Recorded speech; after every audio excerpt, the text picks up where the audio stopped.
Ganda tong collab na ito. Katulad din yung nangyari kay Val Santos Matubang. Si Beyonce pumayag sa ganyan, sa love team na yan. Sa tingin mo ba hindi siya pumayag?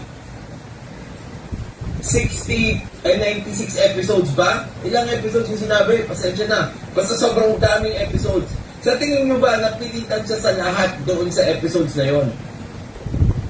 Sa tingin nyo ba wala ba siyang consent doon sa lahat ng episodes na yon? Bakit niya pinapatanggal ngayon? Of course, initially nag-consent siya because she was taken advantage though. Pero ngayon na-realize niya, sandali, hindi pala tama ito. Ganun din yan. Kaya nga sinabi mo, pareho kayo ng ginagawa. Ikaw na mismo nagsabi ng umpisa, parang dito sa Rapid Tulfo in Action din. Yun ang gusto kong i-highlight dito. 99 episodes. 99 episodes! Ang hirap mo naman siguro pilitin ang isang tao na gumawa ng 99 episodes kapag pilitan na sobrang pilitan. Na manipulate, na exploit, na take advantage. Tapos, natauhan.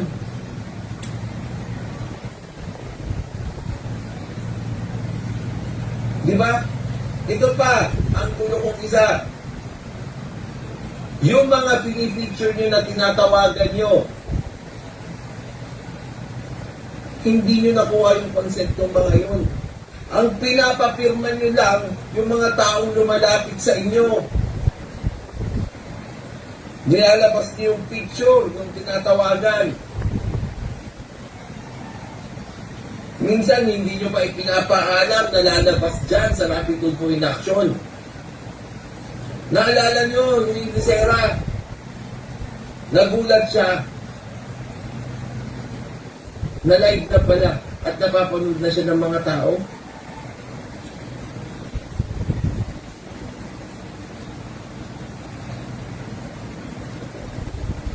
Wala rin eh.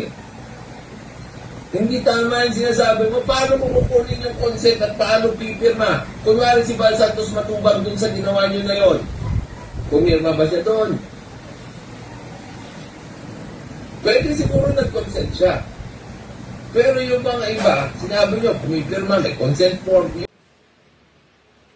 Magandang araw po sa ating lahat. At ngayon po ay ang ating pag-uusapan ay ito pong buhay pa rin pagkalinga ng ating mga kababayan involved dito po sa mga vlogger or charity vlogger, pagtulong sa mga mahirap, pagtulong po sa mga nangangailangan ng kalinga at pagmamahal. Kaya po ito ang aking naging topic kasi patuloy po ngayon din na lumalala yung mga, hindi naman away, pero parang dating, parang nagpipersonala na tungkol po sa silipan ng mga content na ginalabas sa kanilang mga channel. Ito po ay may kaugnayan dun po sa original na galawan at programa ni Kuya Val Santos Matubang at ang kanyang anak at iba pa na mga charity vlogger na tumutulong sa mahirap. Hindi po masama yan, napakaganda po niyan, napakagandang balita niyan. Tulong sa mahirap at tulong na rin sa gobyerno.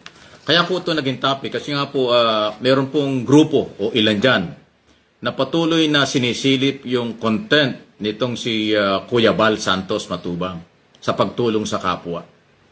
Wala naman ako nakikitang paglabag doon.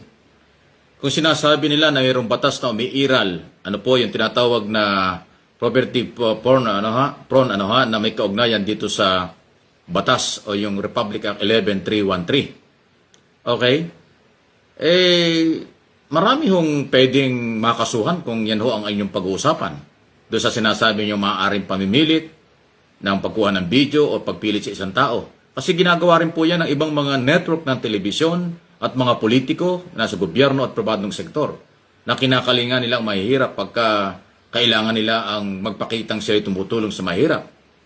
Ayun, iba yon dahil mayroong interest yung political o yung kalinga tungkol sa mga kawanggawa ng mga TV network. Pero dito sa original na galawan ni Kuya Val, ang kanilang mission niya naman ay tumulong Ang layo nilang niya ay makatulong. Yung content niya na tumulong sa kapwa, sa abot ng kanyang kakayanan, wala kang problema dyan.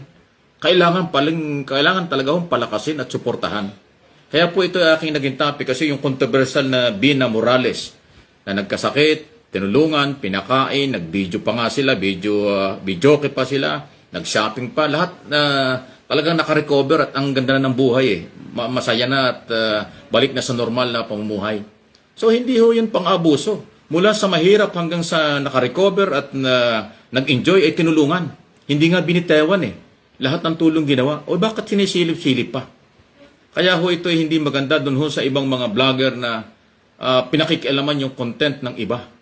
Gumawa na lang kayo ng inyong sariling business na makakatulong din kayo sa kapwa. Mas okay. Pero yung mga taong tumutulong ay bakit nyo paulit-ulit na sinisilip? Kung ang content nila ay tumulong sa kapwa sa kailang sariling pagsisikap, papurihan pa natin yon. Huwag niyo yung angguluhan pa ng kung ano-ano mga paglabag sa batas. At kung meron man, hamon natin kung sino man po ang nagsasabing may paglabag sa batas, dalhin po niyo sa korte. Then ang korte ang magsasabi kung guilty o not guilty ang mga gumagawa ng ganyan after evidence, after trial. Ang trabaho ng abogado ay magdala ng kaso sa korte. Then hayaan ang judge na mag-decide. Hindi pwedeng abogado ang maghukom o mag-decide na tama o mali or mali ang ginagawa ng isang vlogger dito sa kanyang content. Yun po yun eh. Due process, madalit sabi. Hindi pwedeng sa social media lang. Hindi ho pwedeng sa YouTube channel lagi mong pinipersonal o tinitira ang isang tao, isang kapwa. Due process ang mahalaga. Dalhin sa husgado ang usapin, then ang court ang magsabi kung sinong tama at mali. Ang abogado ay obligasyong dalhin sa korte ang mga sinasabi niyang kaso kung may mga paglabag sa batas. Walang karapatan ng abogadong manghusga or mag-decide ng mali or tama ang isang tao. Court lang ho ang merong exclusive na kapangyarihan nun after evidence nga, after trial. Pagka ho walang due process, pagkatapos araw-araw niyong binabanatan, sinisilip, personalan na yan. Bakit lagi po nating inaargabyado ang maliliit? Ang mahihirap ay ating tulungan. Huwag natin perapan at huwag natin silipin ng merong kakayanan tumulong sa kapwa. Apila na lang po, ayaw ko sana makaalam dito sa away na ito at gusot na ito eh. Pero ang akin home purpose dito ay paalaala lang sa lahat ng sektor. Ang karapatan ng bawat isa ay respeto. At kung mayroong mga paglabag sa batas, dalhin sa husgado. Huwag mong husgahan, wala kang karapatang manghusga kahit sino ka. Doon sa maaaring tatingin mo, interpretation mo, o iyong opinion ay may pagkakamali. Hindi ka hukom. Di ba? So, sino man po ang gumagawa ng mga panghusga sa kapwa, maling-mali po kayo. Kayo yung umaabuso sa mahihirap. Kayo yung umaabuso sa karapatan ng iba. At yun hong mga kawang gawa ni Kuya Bal Santos Matubang at ng iba pang mga vlogger, ituloy lang po ninyo. Ang batas kailanman ay mangingibabaw at hindi ho pwedeng isang tao o dalawang tao lang ang magsasabing kayo ay mali. Huwag kayong maniwala dyan. Siguro kaya ayaw niyang dalhin sa korte ang kanya sinasabing pagka mga violation niyo dahil alam niya wala ring matibay na ebidensya. At kasi kung pagbabasihan natin, ayan po mga ebidensyang sinasabi niyang pinipilit na may video, pinipilit makunan, abay napakarami humakukulong sa Pilipinas pagka gano'n. Kasi ang mga politiko nga. At saka mga ibang television, ginagawa yan bilang bahagi ng kailang public service. O bakit wala na nag-file ng kaso? At saka, ang ganyan pong kaso na sinasabing may paglabag sa batas, kung walang complainant, wala rin. Hindi naman pwedeng, halimbawa, isang abogado siya ang complainant. Hindi pwede. Kailangan merong legitimate complainant, then bago i-depensa ng abogado yung kaso. Hindi pwedeng ang abogado ay manghuhusga, siya rin ang complainant laban sa kapwa. Bay, maling-mali po yun. Nasaan ang due process doon? So, due process po ang pairalin. Okay? Hindi ang pagmamalabis o pang-aabuso ng kaalaman sa batas o kaalaman sa kung ano man nangyayari sa lipunan para husgahan ang isang tao. Para husgahan at argabyatuhin ang maliliit na tao. Ang maliit na tao ay kailangan tulungan. Ang nagkakawang gawa para sa maliliit ay dapat ipagmalaki bilang tao, bilang Pilipino. Hindi dapat hinuhusgahan at hindi dapat dinidiscourage yan. So maging aral po na ito pong mga ganitong content ay kanya-kanya hong respeto at kanya-kanyang galawan yan.